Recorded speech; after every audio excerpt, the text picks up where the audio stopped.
Alors les soignants, on le sait, ont besoin de réconfort, mais ils ont aussi la nécessité de se former en accéléré en ce moment. Beaucoup d'entre eux, vous le savez, ont quitté leur service pour renforcer les équipes de réanimation avec des gestes très spécifiques à accomplir.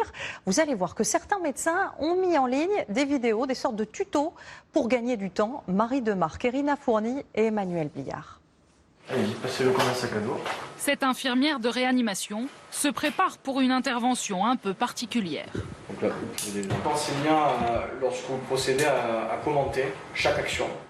Avec l'aide de cette caméra, elle va se filmer en train de brancher un respirateur, outil indispensable pour maintenir certains patients en vie.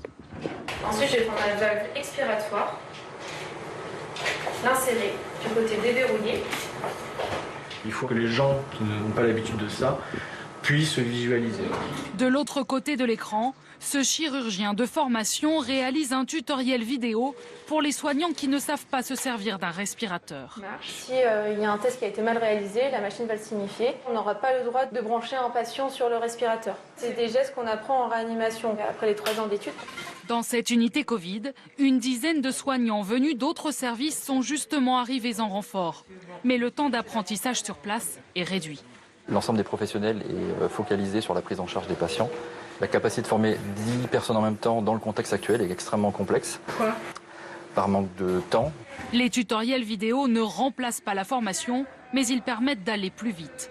Depuis le début de l'épidémie, Maxime Ross a créé une page spéciale pour les formations liées au Covid, proposée gratuitement sur son application. Il y a un protocole pour l'intubation lorsqu'on prend en charge un patient et qui a été complètement revu par rapport au Covid. Et ça, c'était important de pouvoir le transmettre. Les vidéos sont faites pour être entre 5 et 10 minutes. Il faut que ce soit bref, rapide. Des vidéos filmées à Paris ou ailleurs et accessibles partout, comme à Toulouse chez Ludivine.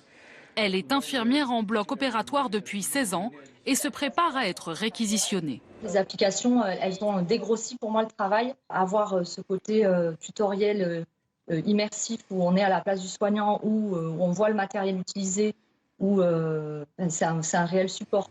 Une aide à la formation qui sert aussi aux étudiants ou aux soignants retraités appelés en renfort dans les hôpitaux.